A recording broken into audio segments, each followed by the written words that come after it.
اعوذ باللہ من الشیطان الرجیم بسم اللہ الرحمن الرحیم وبہ نستعین وہو خیر معین رب اشرح لی صدری ویسر لی امری واحلل عقدۃ من لسانی یفقہوا قولی۔ عزیزان محترم، ہم درس فقہ کے اس سلسلے کے اندر نماز کے واجبات کے مسائل کو آپ کی خدمت میں عرض کر رہے تھے، اور نماز کے واجبات میں تیسرا واجب قیام کے مسائل آپ کی خدمت میں عرض کیے جا رہے تھے، اور اس بات کو عرض کیا کہ جیسے کہ آپ وائٹ بورڈ پہ دیکھ بھی رہے کہ قیام جو ہے وہ رکنی اور غیر رکنی دو حصوں میں تقسیم ہوتا ہے۔ رکنی قیام کون سے تھے اس کا تذکرہ ہو گیا کہ قیام تکبیرۃ الاحرام کے وقت قیام، اور رکوع قیام سے رکوع میں جانا جسے قیام متصل بالرکوع کہتے ہیں، یہ دو واجب ہے۔ اس کے علاوہ جو قیام ہے وہ قیام غیر رکنی ہے۔ کون کون سے قیام غیر رکنی ہے؟ مثلا الحمد سورہ کے وقت جو قیام ہے وہ غیر رکنی ہے۔ رکوع کے بعد جو قیام ہے سمع اللہ لمن حمدہ جس میں آپ پڑھتے ہیں وہ قیام جو ہے وہ غیر رکنی ہے۔ تو یہ پھر اس کے بعد اس بات کو عرض کیا گیا کہ قیام کی کیفیت میں انسان کا بدن کیسا ہونا چاہیے، چاہے مستحب ذکر ہو چاہے واجب ذکر ہو، بدن ساکن ہونا چاہیے۔ اگر واجب ذکر کے وقت جان بوجھ کے بدن کو حرکت دی جائے، یا دائیں یا بائیں جھکا جائے یا چلا پھرا جائے تو نماز باطل ہو جائے گی۔ مستحب ذکر میں اگر آپ نے بدن کو حرکت دے دی تو پھر وہ ذکر جو ہے وہ آپ کا باطل ہو جائے گا۔ اور اس بات کو بھی عرض کیا گیا کہ اگر غیر رکنی مثلا الحمد و سورہ یا تسبیحات کے پڑھتے وقت انسان بے اختیار یا بھول سے حرکت کر لے تو احتیاط مستحب یہ تھا کہ جتنا حصہ انسان کا حرکت میں پڑھا گیا ہے اسے دہرائے اور اپنے ذکر کو آگے بڑھائے۔ البتہ یہ احتیاط مستحب ہے، لیکن جیسے ہی آپ کو یاد آئے بے اختیار اور بھول کی کیفیت سے آپ باہر آئے تو ایک حرف بھی آپ بغیر حرکت کے نہیں پڑھ سکتے۔ اب بات ہو رہی ہے کہ قیام یعنی کھڑا ہونا، کہیں قیام ممکن نہ رہے تو پھر کیا کیا کیفیات جو ہے وہ ہو سکتی ہے، کس حالت کے اندر پھر انسان کو نماز پڑھنے کی اجازت ہوگی، اور کتنی دیر تک کے لیے وہ قیام سے اگلی حالت کہ جہاں انسان قیام نہیں کر سکتا ہو تو اسے کہا جائے گا بیٹھ جائے، جب بیٹھ نہیں سکتا ہے تو اسے کہا جائے گا لیٹ جائے۔ لیٹنے کی کیفیت کے اندر بھی پہلے دائیں پھر بائیں اور پھر پشت کے بل وہ جو ہے وہ لیٹنے کی اجازت ہوگی۔ یہ ساری صورتحال کا تذکرہ آج کیا جائے گا۔ تو ہاسپٹلائز کیفیت کے اندر یا کمزوری یا بڑھاپے کی کیفیت کے اندر، یا کبھی ایسا بھی ہو سکتا ہے کہ حادثے کے نتیجے میں چوٹ لگ جائے اور آپ مہینے دو مہینے تک کھڑے ہو کر نماز نہیں پڑھ سکتے ہو، کوئی ہڈی وغیرہ ٹوٹ ووٹ جائے، تو یہ سارے اس صورتحال کے اندر مسائل جو ہے وہ پیش آ سکتے ہیں۔ مسئلہ نمبر 956، نماز کے دوران نماز بھی، یعنی ایسا نہیں کہ نماز شروع کرتے وقت کی کیفیت ہو، کسی کی مستقل کیفیت ہو یہ اس کے لیے مسئلہ ہے۔ نماز کے دوران اس طرح کی کیفیت ہو گئی کہ اب آپ کھڑے نہیں ہو سکتے تو ضروری ہے کہ بیٹھ جائے، سہارا لے کر بھی کھڑے نہیں ہو سکتے، ٹیک لگا کر بھی کھڑے نہیں ہو سکتے، کسی چیز کو پکڑ کے بھی کھڑے نہیں ہو سکتے، اب کوئی سچویشن نہیں بچی تو بیٹھ جائے، اور اگر بیٹھ بھی نہ سکتا ہو تو ضروری کہ لیٹ جائے، لیکن جب تک اس کا بدن سکون میں نہ آ جائے وہ کوئی ذکر آگے نہ پڑھے، یعنی وہ بیٹھتے بیٹھتے کچھ نہ پڑھے، لیٹتے لیٹتے کچھ نہ پڑھے، بلکہ جب تک کسی ایک پوزیشن باڈی جہاں پہنچے بغیر انسان کے لیے گزارا ممکن نہ ہو اس کیفیت میں نہ آ جائے تب تک وہ کوئی ذکر نہ پڑھے، اپنے آپ کو اس کیفیت میں ایڈجسٹ کرے پہلے اور پھر اپنی نماز کو آگے بڑھائے۔ یہ ایک جنرل مسئلہ تھا جو آپ کی خدمت میں عرض کیا گیا۔ اب اس کی تفاصیل اگلے مسئلے کے اندر آ رہی ہے۔ مسئلہ نمبر 957 کہ جب تک انسان کھڑے ہو کر نماز پڑھ سکتا ہے، یہ اسی کی وضاحت ہے۔ کہہ تو دیا کہ جب بیٹھ نہ سکتا ہو، کھڑا نہ ہو سکتا ہو تو بیٹھ جائے، جب بیٹھ نہ سکتا وہ لیٹ جائے، لیکن یہ اتنا آسان اور سیدھا نہیں ہے کہ آپ یہ کہیں کہ میں بیٹھ نہیں سکتا ہوں، میں کھڑے نہیں ہو سکتا ہوں۔ اس کی وضاحت ہے کہ جب تک انسان کھڑے ہو کر نماز پڑھ سکتا ہے تو ضروری ہے کہ بیٹھے نہ۔ مثلا اگر کھڑا ہونے کی حالت میں کسی کا بدن حرکت کرتا ہے، راشا ہے اس کے بدن میں، اس کے بدن کے اندر ایک مسلسل موومنٹ ہے، یا وہ کسی چیز پہ ٹیک لگا کر اپنے بدن کو جو ہے وہ تھوڑا سا ٹیڑھا کر کے بھی جو ہے وہ اپنی نماز پڑھ سکتا ہو، مجبور ہے لیکن یوں کر کے بھی نماز پڑھ سکتا ہے، تو ضروری ہے کہ جیسے بھی کھڑا ہو سکتا ہے نماز کھڑے ہو کر انجام دے، لیکن وہ کسی بھی طرح کھڑا نہ ہو سکتا ہو، نہ کسی طرف جھک کر، نہ کسی کا سہارا لے کر، نہ کسی جگہ ٹیک لگا کر، تو ایسی صورت کے اندر ضروری ہے کہ وہ سیدھا بیٹھ جائے اور اپنی نماز کو بیٹھ کر انجام دے۔ جب تک انسان بیٹھ سکے تو ضروری ہے کہ انسان بیٹھ کے نماز پڑھے. وہاں بھی یہ کیفیت ہوگی کہ بیٹھ کر سیدھا نہیں بیٹھ سکتا تو تھوڑا سا جھک کر بیٹھ جائے, سیدھا نہیں بیٹھ سکتا بغیر سہارے کے تو پیچھے تکیے کا یا دیوار کا یا زمین کا یا کرسی کا سہارا لے لے, یا کوئی اسے سہارا دے کر پڑھا سکتا ہے تو وہ سہارا دے کر اسے پڑھائے. لیکن اگر جب تک ایسا ممکن ہے وہ لیٹ کر نماز نہیں پڑھے گا, لیکن اگر وہ سیدھا ہو کر نہ بیٹھ سکے تو ضروری ہے کہ پہلو کے بل اس طرح لیٹ جائے کہ نا وہ بیٹھ کے نماز نہیں پڑھ سکتا تو پہلو کے بل لیٹ جائے. پہلو کے بل لیٹ جائے یعنی اس کا مطلب یہ کہ جس طرح انسان دائیں کروٹ سوتا ہے, بائیں کروٹ سوتا ہے, تو اسے دائیں کروٹ جو ہے وہ اپنے آپ کو سلانا ہے اس طرح کہ اس کے بدن کا اگلا حصہ قبلہ رخ ہو, جیسے انسان کو قبر میں لیٹایا جاتا ہے. ایک انسان کی احتضار کی کیفیت ہے جہاں انسان کے پیر کے تلوے قبلے کی طرف ہوتے ہیں, جو انسان کے لیے مستحب ہے کہ جب انسان عام حالت میں بھی سوئے تو ایسے ہی سوئے جیسے انسان احتضار جان نکلتے وقت سونا اس کے لیے واجب ہوتا ہے. عام حالت میں ایسا سونا مستحب ہے کہ اس کے پیر کے تلوے قبلے کی طرف ہو, کہ جب وہ اٹھے تو اس کا بدن کعبے کی طرف ہوتا ہو. یہ مستحب ہے ہمارے یہاں پر.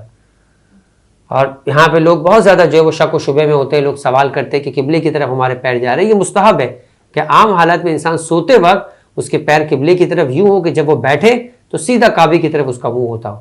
جان کنی کے وقت بھی اسی طریقے سے لیٹانا جو ہے وہ معتذر کو خود لیٹنا, یا اس کا کسی کو اگر کوئی خود نہ لیٹ سکتا ہو تو کوئی دیکھے اسے اس کیفیت میں تو یوں لٹائے کہ اس کے پیر کے تلوے قبلے کی طرف ہو. لیکن قبر میں جب لٹایا جاتا ہے تو اسے دائیں کروٹ یوں لٹایا جاتا ہے کہ اس کا چہرہ, اس کا منہ, اس کا سینہ, پیٹ قبلے کی طرف ہوتا ہے. نماز میں بھی انسان کو ایسے ہی لیٹنا ہے کہ اس کا یہ بدن کا اگلا حصہ جو ہے وہ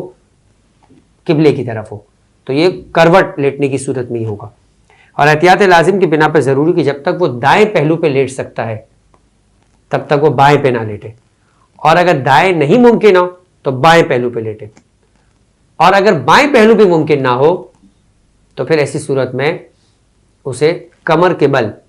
پشت کے بل اپنے آپ کو یوں لٹانا ہے کہ جو ہے وہ اس کے پاؤں کے تلوے قبلے کی طرف ہو, جو جان کنی کے وقت کی کیفیت میں نے آپ کو بیان کی تھی, یا عام سونے کی حالت میں بھی انسان کے لیے مستحب ہے کہ پیر کے تلوے اس کے قبلے کی طرف موجود ہو. تو یہ جو انسان کھڑا نہ ہو سکے اسے بیٹھ کے نماز پڑھنی ہے, جب بیٹھ ہی نہ سکے تو اسے لیٹ کے نماز پڑھنی ہے, اور کیسے نماز پڑھنی ہے اس کا سلسلہ جو ہے وہ عرض کیا گیا. اب اسی کیفیت کے اندر بات ہو رہی ہے کہ اگر یہ تو ہے جہاں پوری نماز کی یہ بات ہو, لیکن نماز کا کچھ حصہ کھڑے ہو کر, کچھ حصہ بیٹھ کر, کچھ حصہ لیٹ کر ہو, تو پھر آپ یہ نہیں کہہ سکتے کہ مطلق ٹوٹل نماز آپ کو لیٹ کے پڑھنے کی اجازت ہے, ٹوٹل نماز آپ کو بیٹھ کے پڑھنے کی اجازت ہے. بلکہ جتنا حصہ آپ کھڑے ہو کر پڑھ سکتے ہیں آپ کے لیے ضروری ہے, واجب ہے کہ کھڑے ہو کر پڑھیں.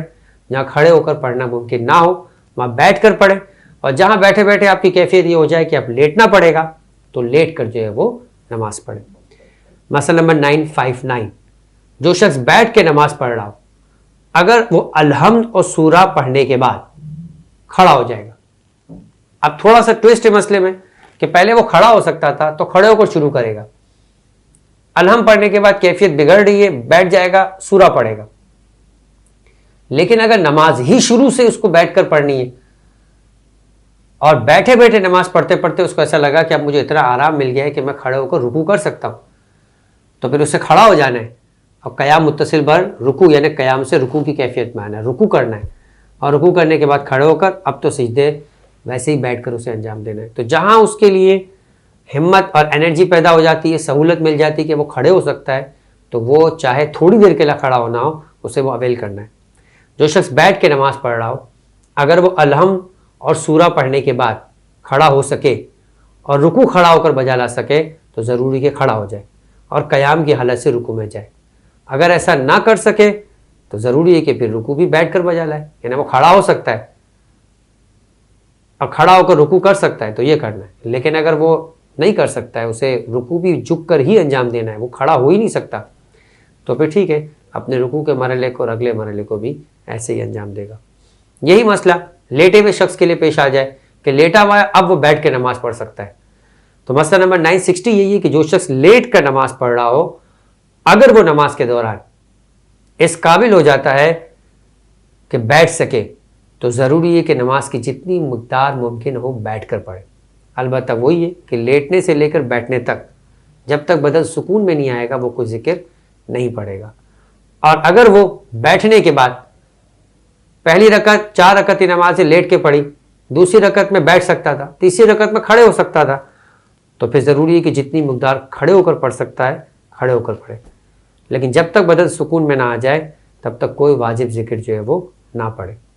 ہاں اگر جانتا ہوں کہ کچھ دیر کھڑا ہو پائے گا تو پھر ضروری کہ قیام متصل رکوع کے لیے کھڑا ہو، یعنی پھر اپنی انرجی کو بچائے. جو واجب قیام رکنی ہے اس رکنی والی کیفیت کو حاصل کر لے کم سے کم، تاکہ پھر اس کے بعد جو ہے وہ رکوع یا سجدے کے لیے اگر وہ نہیں بھی بیٹھ سکتا ہے یا نہیں بھی مثلا کھڑا ہو سکتا ہے تو اسے جو ہے وہ بیٹھ کر یا لیٹ کے انجام دے.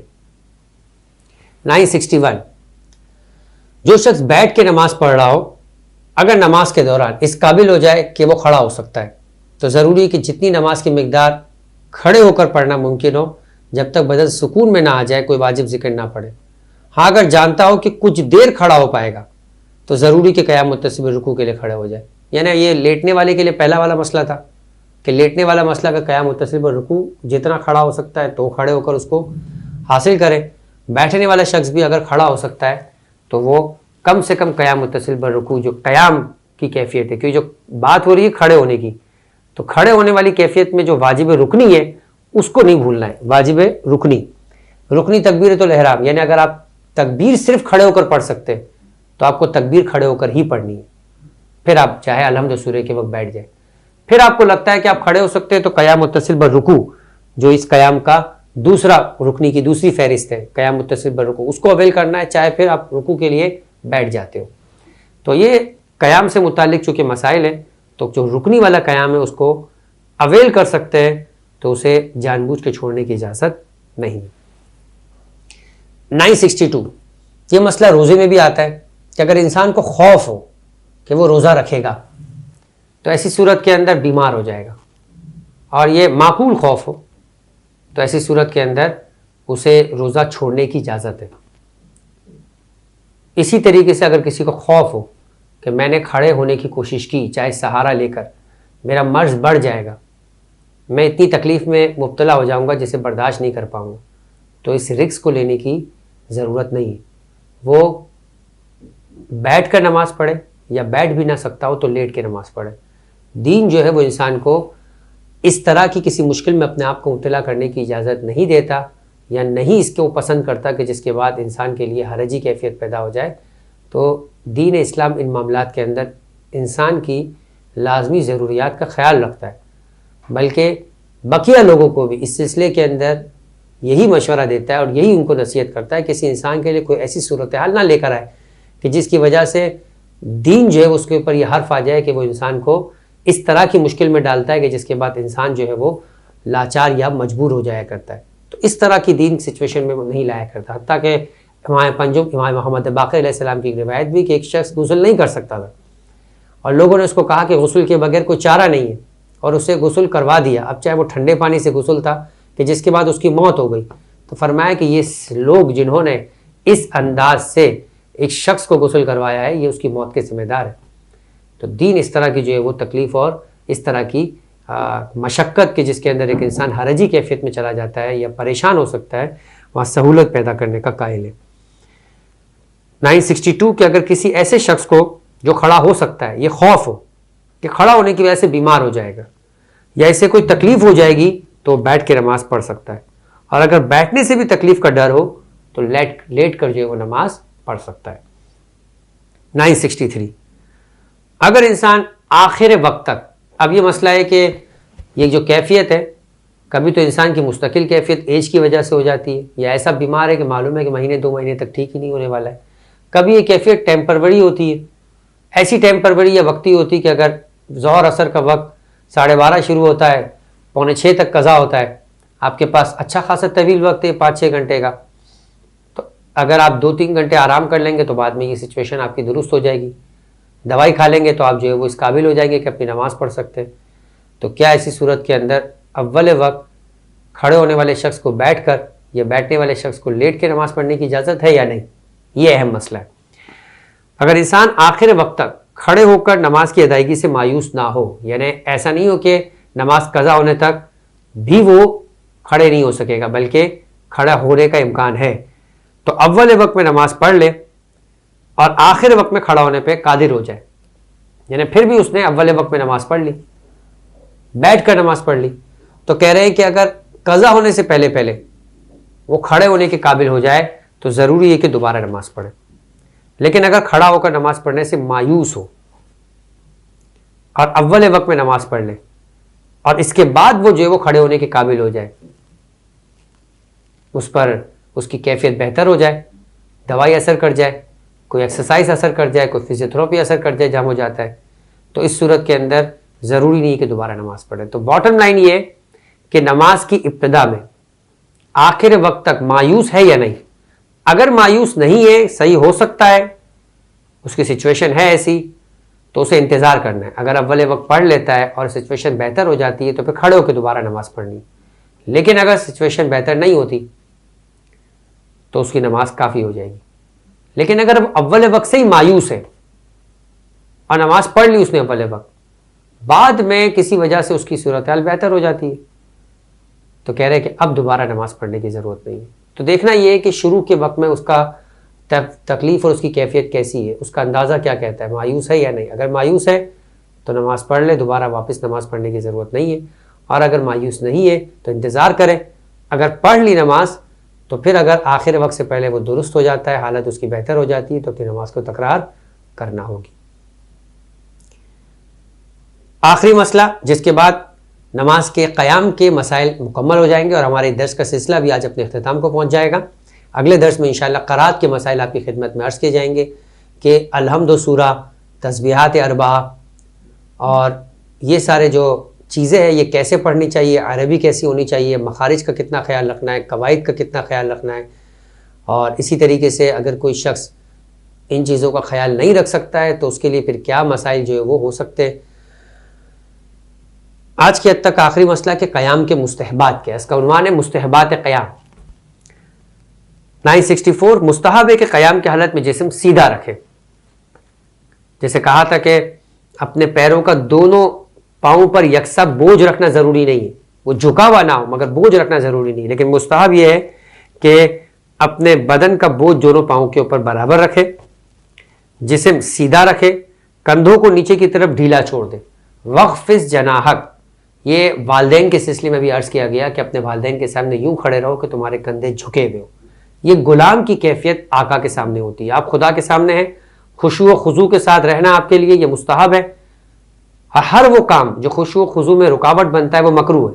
چاہے وہ آئینہ ہو، چاہے دروازہ کھلا ہوا ہو، چاہے تصویر لگی ہوئی ہو، یہ سارے باتیں جو ہے وہ نماز کے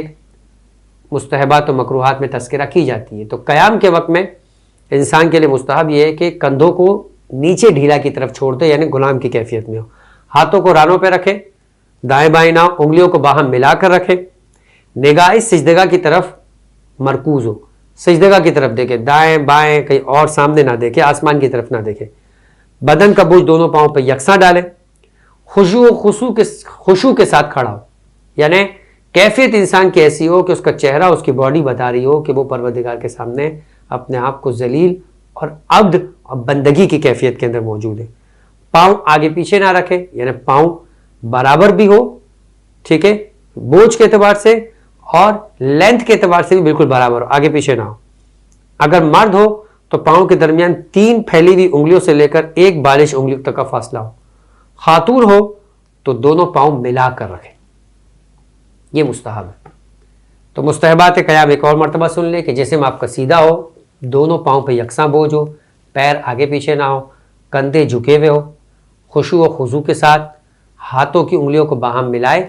اور ہاتھوں کو رانوں پر رکھے، نگاہیں اپنی سجدگاہ کی طرف رکھے،